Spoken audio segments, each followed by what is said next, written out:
Right now, we're going to bring in Billene Seyoum. She's the press secretary for the Prime Minister of Ethiopia. Billene, thank you very much for joining us. And I want to start here with your administration saying the Tigray People's Liberation Front, TPLF, initiated this conflict. First, if you could tell us, why do you think they're doing it? What is it that they want? Do they want to resume power? Thank you very much, Arthel. It's a very critical question to provide context that you have just lodged. The TPLF is a brutal tyrannical regime that had been dominating the politics, the economy, and the military of the Ethiopian space since the early 90s. Prior to that, they were an insurgency group and a rebel force that was engaged in several years of war trying to topple the previous regime before they came into power. In 2018, following wide popular protests... I do apologize. I want to get a lot covered here. I don't have time to review their entire CV, but as I said, I asked you, you mentioned that they were in power, and that's why I asked, do you think that they want to resume power? Is that what they're after? Definitely, there is a desire to resume power for the international community. That's not what they're saying. They're lodging a complaint that what they want to do is support the Tigrayan population. But Ethiopia has dealt with 3 wars in the past 30 years, and the common denominator has been TPLF. So now Prime Minister Abiy has asked citizens to take up arms to block TPLF from advancing to Djibouti and to Addis Ababa, the capital. He went to the front lines recently to confront TPLF, saying, quote, "We won't flinch till we bury the enemy and ensure Ethiopia's freedom." Ethiopia is on the verge of collapse, and Prime Minister Abiy, as you well know, has promoted a platform of unity. So is this what the Prime Minister wants on his watch for his people? I mean, is Mr. Abiy doing everything in his power to find a diplomatic solution to stop this horrible civil war? Marthel, the characterization of Ethiopia about to collapse is not true. This is something that's peddled by a certain corner. No, ma'am. This is from the State Department of the United States. I understand, but just to give also context, the conflict right now is contained to the northern part of the country. TPLF have escalated it into the Afar and Amhara regions, which are also in the northern part of the country.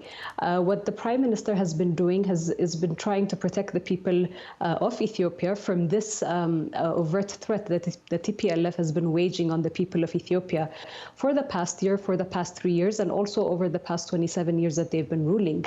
Indeed, he is a unifier, and any of the rhetoric and any of the gestures that he has been engaged in over the past 3 years prior to the altercation last year has been a peace offering and a manner of engaging with the TPLF for them to also be part of an inclusive process. Yet this is something that they have outright rejected on several occasions before. Yeah, at this point in time.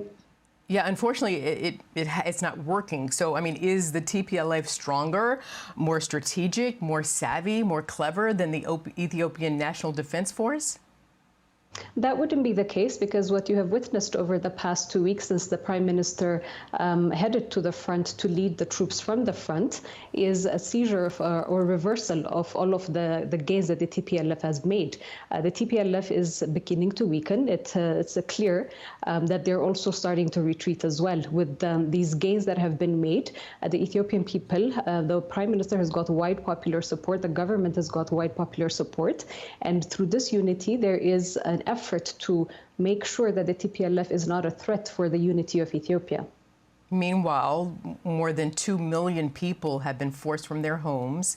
I heard you say that there is perhaps some sort of, advancement towards the direction of unification, but you've got thousands of people who are dead. Now, this is even though, Billene, that in the past 4 years, up to 2020, the United States has provided $4.2 billion in development and humanitarian aid to the Ethiopian people. More recently, the Biden-Harris administration and Congress provided tens of millions of dollars in new development assistance. And yet there is widespread famine in Tigray. 90% of the population there depends on aid. Up to 900,000 people are facing famine. 900,000. The population of San Francisco is 875,000.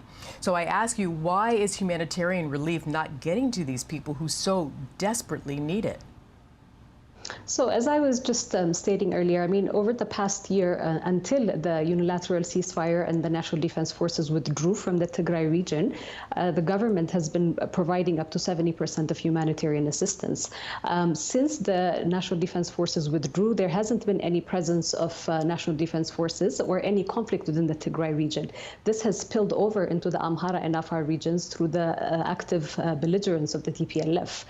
Now, with regards to humanitarian assistance, the TPLF has been a sore obstacle.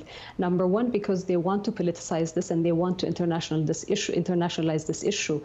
As we know, issues of famine, issues of genocide, issues of rape are international issues, and they have been putting this as a political agenda to gain the attention and sympathies of the international community, which they have done so. But let me jump in only because I've got a short time, and I really want people care about Ethiopia, just so you'll know that's where we're coming from with this. And so you keep mentioning how powerful TPLF is. Mr. Abiy is the prime minister. Okay, he is the leader. So I want to find out if you can tell me, does he have a plan? What is it that he's willing to do to end this horrible civil war? What is it that you want? The world is watching Ethiopia right now and pulling for peace.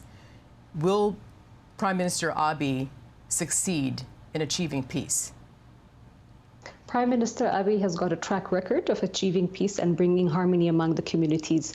This blemish and the way that it has been characterized has been the narrative of the TPLF that, airwaves have taken over the international community. He is committed to peace, but he also has a responsibility as the Commander-in-Chief of the National Defense Forces, as well as the Prime Minister of Ethiopia, to ensure that state order is maintained, which the TPLF is a clear threat to.